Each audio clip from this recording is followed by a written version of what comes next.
అధిష్టానం సరికొత్త వార్తల ప్రపంచం. అధిష్టానం వాక్ స్వతంత్ర ప్రజాబలం. వెల్కమ్ టు అధిష్టానం టీవీ. ముందుగా బులెటిన్ లో హెడ్లైన్స్. కాకాని గోవర్ధన్ రెడ్డిపై ఎమ్మెల్యే సోమిరెడ్డి చంద్రమోహన్ రెడ్డి సంచలన ఆరోపణలు.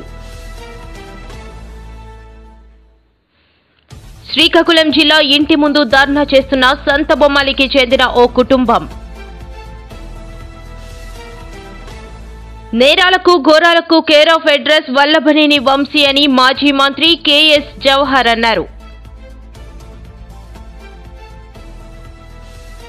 ఉత్తరాంధ్ర టీచర్ ఎమ్మెల్సీ స్థానానికి 10 మంది పోటీలో ఉన్నారు. హరేంద్ర ప్రసాద్.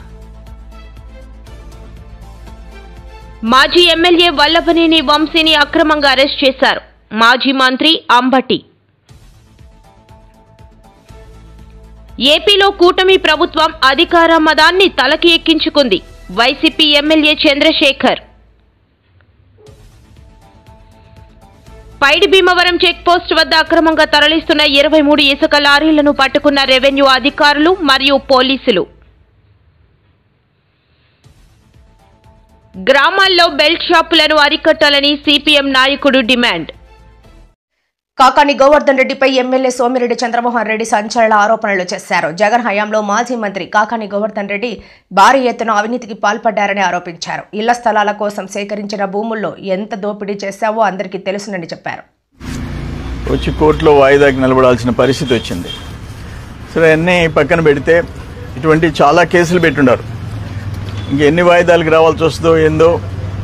ఇంక న్యాయస్థానాలు ఎదుట అందరూ సమానం, ఎవరు స్పెషల్ కాదు. లేకపోతే మొన్న నేను హైదరాబాద్లో ఉండా, ఆయన మాట్లాడినాడు, నాకు కోట్లు ఆస్తుంది, నెల్లూరులో ఆఫీస్ కొనేసాను, అక్కడ బెంగళూరులో విల్లా కొన్నాను, హైదరాబాద్లో నా కూతురికి విల్లా కొనిచ్చాను, ఇవన్నీ మాట్లాడావు. సరే, నాకు కర్మ. ఇప్పటికి నాకు ఆ సింగపూర్, మలేషియా, హాంకాంగ్లో 1000 కోట్లు ఏడుండాయో చూపివు. ఇప్పుడు 2016లో చెప్పినావు, ఇంచుమించు 9 ఏళ్ళు అయిపోయింది. అది ఎక్కడుందో చూపివా అంటే చూపివు. ఇంకొక 400-500 కోట్లు చెప్పావు, అవి చూపించవు. నా అల్లుడికి నేను కొనిబడలే. 60 ఏళ్ల నుంచి వాళ్ళ తాత contractor, Srisailam contractor, SHAR contractor, వాళ్ళ ఫాదర్ కాంట్రాక్టర్, ఇప్పుడు నా అల్లుడి కాంట్రాక్టర్. చాలా రాష్ట్రాల్లో వాళ్ళు కాంట్రాక్టర్స్. వాళ్ళు నన్ను ఆదుకుంటారు, నా కొడుకుని, నన్ను ఎలక్షన్లు, రాజకీయ ఖర్చులకి. వాళ్ళకి నేను విల్లా కొనిచ్చానంటావు. ఒక్క మాట నీ నోటి గుండా నిజం రాదు. నెల్లూరు ఆఫీస్ కొన్నానన్నావు, అది నాకు ఇప్పించేసి. మా వర్మ కొడుకు అక్కడ బెంగళూరులో బాడిగింట్లో ఉన్నాడు, రాజు, అది నేను కొనేసానంటావు. పచ్చబద్ద. నేను స్ట్రైట్గా నిన్ను ఒకటి అడుగుతుండా. మార్చి 16 ఎలక్షన్ కమిషన్ షెడ్యూల్ అనౌన్స్ చేస్తుంది. ఆ సంగతి 15 తెలుసు. మార్చి 15 రేపు election commission, central election commission 16వ తేదీ ఎన్నికల షెడ్యూల్ అనౌన్స్ చేస్తుంది. రేపటి నుంచి కోడ్ వస్తుంది. మార్చి 15 ఒక జీకేఎస్ కంపెనీ, నీ బినామీ కంపెనీ పేరుతో రామదాస్ కంట్రీలో 57 ఎకరాల చిల్లర, ఎకరా 1 కోటి చిల్లర, 1,20,00,000, 1.5 కోటి, లేఅవుట్లు వేస్తే 3 కోట్లు.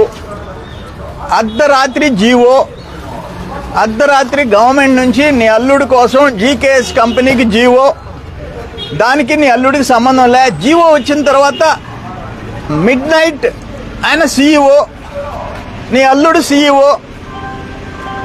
ఆ తర్వాత అదే రోజు రాత్రి జడ్ఎంఐ వేసి నెల్లూరులో మీకు అది ఆ ప్రొసీడింగ్స్ ఇచ్చేయటం. ఎప్పుడు అంత మార్చి 15 అర్ధరాత్రి. దానికి ఏం మాట్లాడతావు నువ్వు? 15 లక్షల లెక్కన కొట్టేసావు. ఎంత వాల్యూ? నువ్వు ఎకరా 15 ఇద్దరు రైతులకు కలిపి సగం చేసావు. దానికి ఏం మాట్లాడతావు? 2016లో 6 లక్షలకి మీ వాళ్ళు చెక్కుల మీద. వాళ్ళల్లో కొంతమంది తెలుగుదేశం ఉంటే ముఖం మీద కొట్టా. ఆ రైతులు నా దగ్గరికి వచ్చారు, అయ్యా వాళ్ళు చెప్తే అడ్వాన్స్. శ్రీకాకుళం జిల్లా టెక్కలిపట్టణం గొల్లవీధిలో గాయత్రి ఇంటి ముందు ధర్నా చేస్తున్న సంత బొమ్మాలికి చెందిన ఓ కుటుంబం. శ్రీకాకుళం జిల్లా టెక్కలి పట్టణం గొల్లవీధిలో గాయత్రి ఇంటి ముందు ధర్నా చేస్తున్న సంత బొమ్మాలికి చెందిన ఓ కుటుంబం. మా వికలాంగ పిల్లలకు ఉద్యోగాలు ఇప్పిస్తానని 18,60,000 తీసుకుని ఉద్యోగం ఇప్పించకుండా డబ్బులు తిరిగి ఇవ్వకుండా ఇబ్బంది పెడుతున్నారు అంటూ బాధితులు తమ గోడును వినిపిస్తున్నారు. డబ్బుకు తీసుకున్న గాయత్రి ఇంటి ముందు ధర్నా చేస్తున్నారు. మా డబ్బులు మాకు తిరిగి ఇవ్వకపోతే మా ప్రాణాలైనా పోగొట్టుకుంటాం తప్ప ఇక్కడి నుంచి కదిలేది లేదని నిరసన చేస్తున్నారు.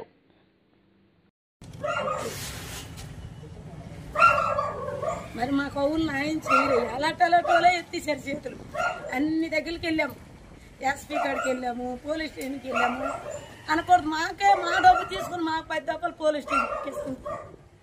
మరి మేము ఏటైపోవాలి? మీరు మోసం చేశారు. మీ మోసాలు ఇప్పటికీ తగ్గకపోతే మేము బాధపడు. మా లాంటి వాళ్ళు మోసం చేస్తారు. నా 2 పిల్లలు వికలాంగులు. నా డబ్బు తిని నా ధనం తినుకొని ఇంట్లో చేస్తున్న వీడియోలు, ఇంట్లో సెల్లలు చేస్తున్న వీడియోలు ఎవరో తీసుకొని ఏమి ఇలా చేస్తున్నారు? అయ్యా మేము వీళ్ళకి డబ్బులు ఇచ్చి మా ఇల్లు వాకలు తొక్కి తొక్కి నడిచి ఆఖరికి డబ్బు తీసుకొని మాకు ఇప్పుడు ఎగ్గొట్టేసి పోలీస్ స్టేషన్ తిప్పుతాండ్రు, కోర్టులు తిప్పుతాండ్రు, కోర్టులు కేసు కట్టేసి ఆ లాయర్తో బెదిరిస్తాండ్రు. మాకు దిక్కు లేదు, దిగానం లేదు. మేము ఇక్కడే చస్తాము, ఇక్కడే చస్తాం. మేము మా పిల్లలతో ఇక్కడే మా సాగు. ఎందుకు డబ్బులు ఇచ్చారు మీరు? ఎందుకు డబ్బులు అంటే డాక్టర్ కోర్సు చదువుకొని వాళ్ళ పిల్లలు డాక్టర్ కోర్సు చదివింది అక్కడ తీసుకెళ్లారు. మాకు ఎక్కడికి? వైజాగ్. అక్కడ ఆ పిల్ల వయసుందా ఉన్నారు కోర్టు వేసుకొని. మా 2 పిల్లలు జాబ్ చేస్తానని అక్కడ డబ్బులు తీసుకొని మీరు గాజులు పోసలు అమ్ముతున్నాను. గాజు పోసలు అమ్ముకొని ముష్టడుకొని మా డబ్బు తీసుకున్నారు. వీళ్ళు కారు మాది, ఇల్లు మాది, స్థలం మాది, ఇవన్నీ చెప్పేసి ఆఖరికి మేము డబ్బులు అడగడానికి కొత్త కుక్కలు కట్టేస్తాను. మాకు పరస పెంచడానికి మాకు కుక్కలు కనిపించేసి కుక్కలతో మాకు టార్చులు పెడతాను. వీళ్ళు ఇప్పుడు లాయర్తో టార్చులు పెట్టేస్తాను. మాకు ఇక్కడే సాగు, మేము ఇక్కడే చచ్చిపోతాం, ఏదైనా ఇక్కడే చేసుకుంటాం. 60,000 ఏం చూసి ఇచ్చారు? 18 లక్షలు ఇచ్చారంటే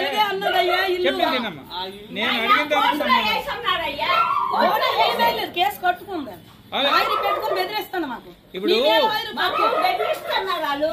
మీకేమీ బెదిరిస్తామమ్మా? మేము చచ్చిపోతాం. మీ పొద్దు ఇక్కడే చూడు చచ్చిపోయాను అవుతుంది అంటే మరి మా డబ్బులు ఇచ్చే ఓపికలో లేదు.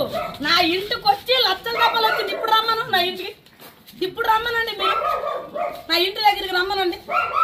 దాని ఇంటి కాడికి రావడానికి మాకు భయం వేస్తుంది. కుక్కలు కరిపించేస్తుంది తెలుసా?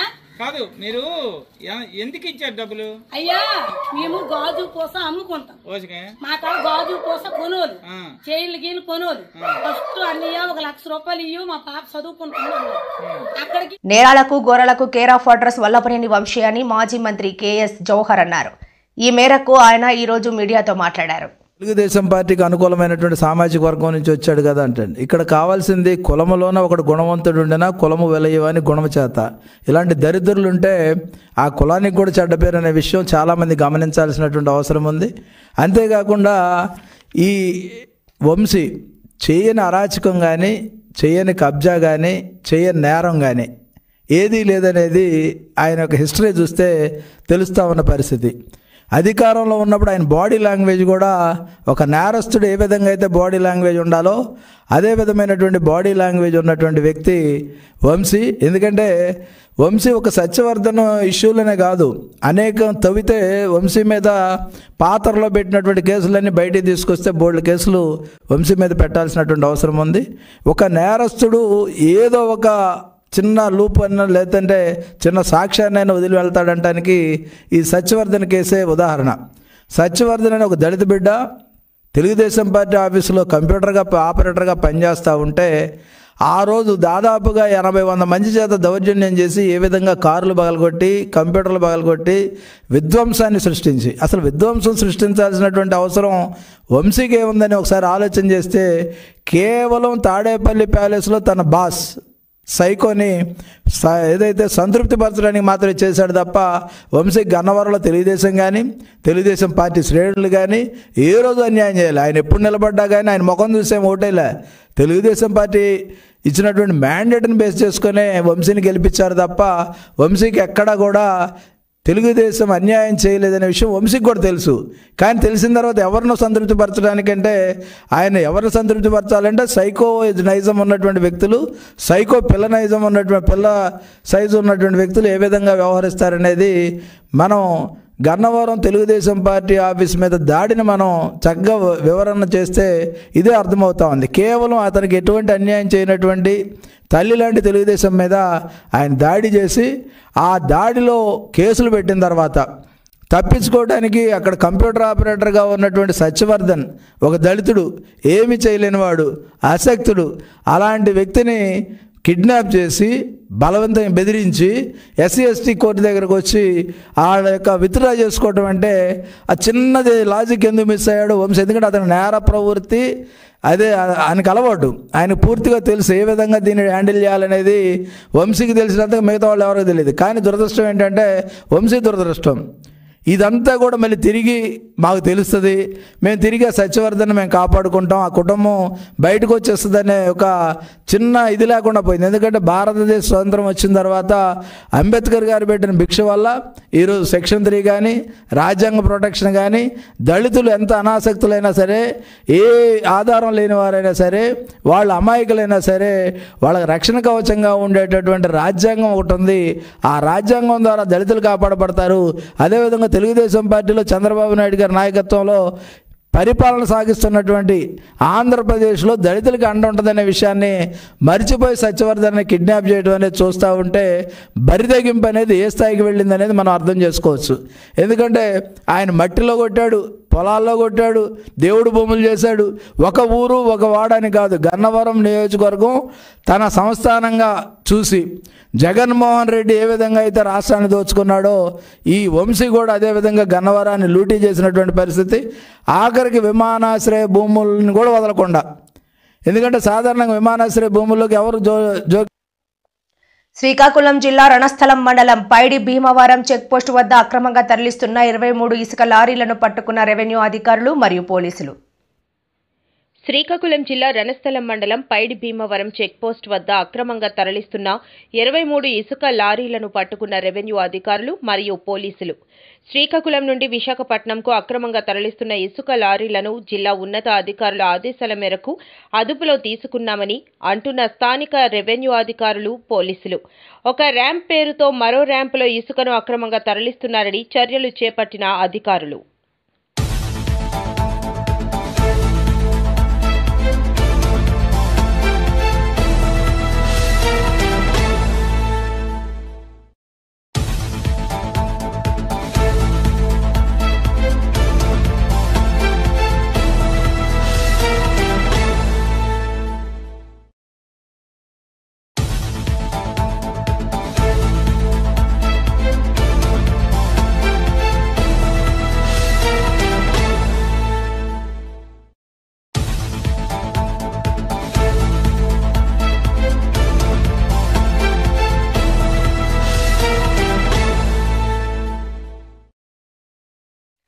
ఉత్తరాంధ్ర టీచర్ ఎమ్మెల్సీ స్థానానికి 10 మంది పోటీలో పాల్గొనున్నట్లు ఎన్నికల అధికారి హరేంద్ర ప్రసాద్ తెలిపారు. 10 మంది నామినేషన్ వేయగా ఏ ఒక్కరూ ఉపసంహరించుకోలేదన్నారు. ఈ నెల 27న పోలింగ్ జరగనుండగా మార్చి 3న కౌంటింగ్ ఉండనుంది అని అన్నారు. అందరికీ నమస్కారం. నేను జిల్లా కలెక్టర్ విశాఖపట్నం మరియు రిటర్నింగ్ అధికారి ఫర్ శ్రీకాకుళం, విజయనగరం, విశాఖపట్నం జిల్లాలకు సంబంధించిన టీచర్స్ కాన్స్టిట్యుయెన్సీ రిటర్నింగ్ అధికారిగా పనిచేస్తున్నాను. సో ఈ టీచర్స్ కాన్స్టిట్యుయెన్సీ ఎలక్షన్స్ చూస్తే 3వ తారీఖు ఫిబ్రవరి నెల 2025 మనము ఎలక్షన్ నోటిఫికేషన్ జారీ చేయడం జరిగింది. ఆ రోజు నుంచే నామినేషన్ స్వీకరణ ప్రారంభమైంది.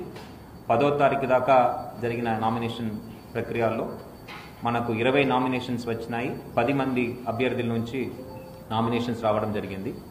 ఈ నామినేషన్ స్క్రూటినీ అనేది 11వ తారీఖు ఫిబ్రవరి నెల చేపట్టడం జరిగింది. ఈ స్క్రూటినీ ప్రాసెస్లో 4 నామినేషన్స్ రిజెక్ట్ చేయడం జరిగింది, 16 నామినేషన్స్ అక్సెప్ట్ చేయడం జరిగింది. ఈ ప్రాసెస్లో బరిలో ఉన్న 10 మంది నామినేషన్స్ కూడా అక్సెప్ట్ చేయడం జరిగింది. విత్డ్రాయల్ ప్రక్రియ అనేది ఈరోజు కంప్లీట్ అయింది.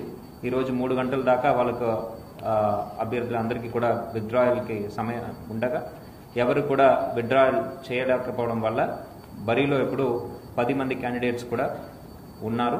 ఈ 10 మంది క్యాండిడేట్స్ కూడా రానున్న ఎలక్షన్స్లో కంటెస్ట్ చేయడం జరుగుతుంది. మన ఎలక్షన్ డేట్ అనేది 27 ఫిబ్రవరి 2025, 27 ఫిబ్రవరి 2025 పొద్దున 8 గంటల నుంచి సాయంత్రం 4 గంటల దాకా ఈ ఎలక్షన్ ప్రక్రియ జరుగుతుంది. ఈ ఎలక్షన్లో టీచర్స్ అందరూ కూడా ఓటర్స్గా నమోదు కాబడి ఉన్నారు. మొత్తం సంఖ్య చూస్తే ఎలక్టర్స్ ఒక సంఖ్య చూస్తే మేల్ ఎలక్టర్స్ తీసుకుంటే 13,580 మంది 13,508 ఎలక్టర్స్ అదే. ఫీమేల్ ఎలక్టర్స్ వచ్చేటప్పటికి మహిళలు వచ్చేటప్పటికి 8,985 8,985 ఎలక్టర్స్ అదే.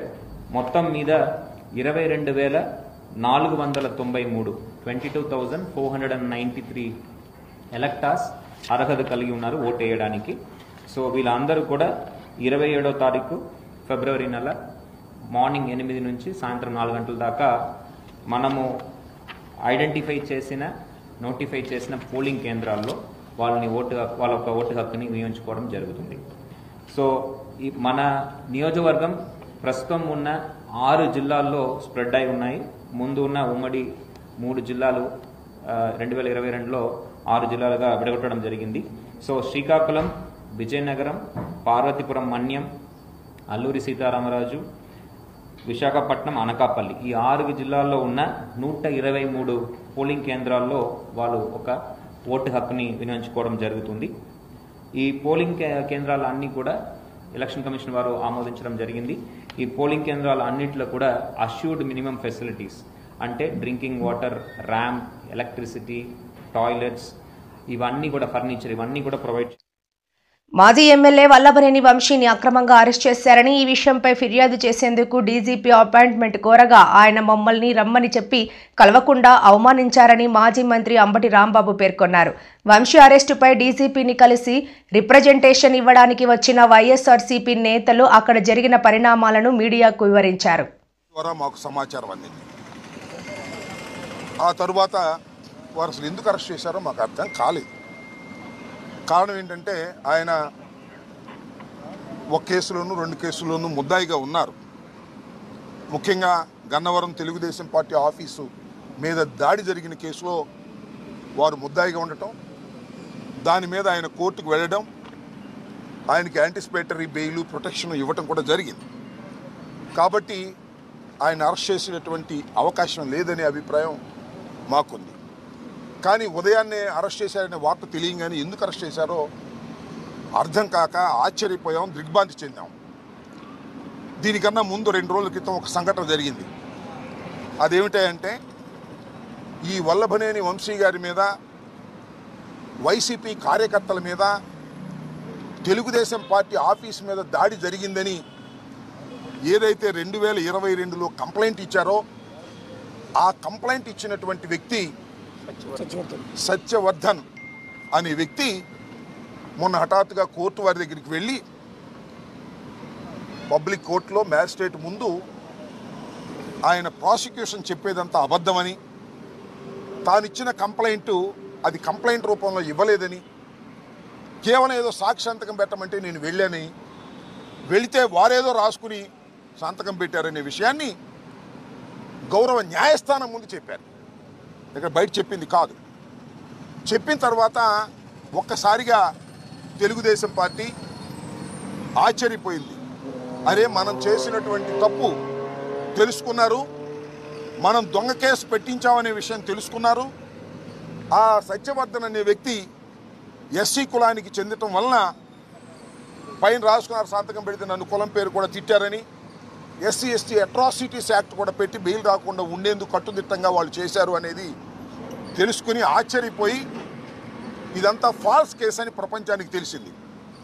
దానిలో తెలుగుదేశం వారు, లోకేష్ గారు, చంద్రబాబు నాయుడు గారు వీళ్ళందరూ కుట్ర చేసి ఈ సత్యవర్ధన్ తమ్ముడు అన్నో అరుణ్ అనే ఆయన్ని వాళ్ళు పట్టుకుని మా తమ్ముడి చేత బెదిరించి కిడ్నాప్ చేసి వంశీ వీళ్ళందరూ కూడా ఈ తప్పుడు స్టేట్మెంట్ మ్యాజిస్ట్రేట్ దగ్గర ఇప్పించారని ఒక కట్టు కథను అల్లి అది కేసు పెట్టి తెల్లారి అరెస్ట్ చేశారంట. ఇది విచిత్రమైన విషయం. ఇంతకన్నా దారుణమైన విషయం మరొకటి ఉండదని కూడా ఈ సందర్భంగా మనవి చేస్తున్నాను. వంశీ తెలుగుదేశంలో గెలిచాడు, తరువాత వైఎస్ఆర్సీపీలోకి వచ్చి పోటీ చేశాడు. అందువల్ల వంశీ మీద చంద్రబాబు నాయుడు గారు అదేవిధంగా లోకేష్ గారు కక్ష కట్టారు. మా పార్టీలో గెలిచాడు, మా పార్టీలో గెలిచి వైసీపీలోకి వెళ్ళి పోటీ చేశాడు. ఏపీలో కూటమి ప్రభుత్వం అధికార మదాన్ని తలకి ఎక్కించుకుందని వైసీపీ ఎమ్మెల్యే చంద్రశేఖర్ ఆరోపించారు. కూటమి ప్రభుత్వంలో దుర్మార్గాలు, అరాచకాలు ఎక్కువైపోయాయని, ఎవరికీ రక్షణ లేకుండా పోయిందని అన్నారు.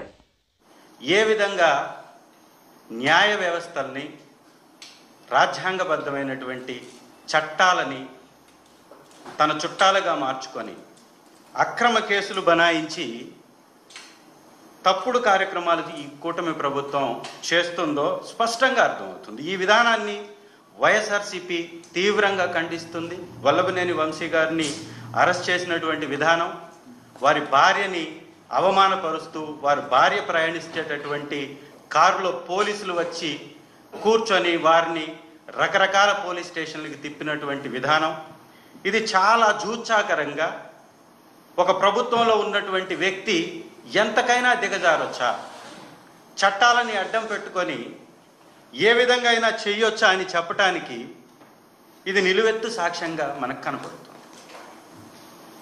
నిజంగా తెలుగుదేశం పార్టీ ఆఫీస్ మీద గొడవ చేశారని 94 మంది మీద ఏకంగా వైఎస్ఆర్ కాంగ్రెస్ పార్టీ కార్యకర్తల మీద, నాయకుల మీద, వల్లభనేని వంశీ గారి అనుచరుల మీద కేసులు కట్టడం, 44 మందిని జైళ్లకు పంపటం, ఇంత చేసినా కానీ వీళ్ళ రాక్షస తత్వానికి సంతృప్తి చెందల.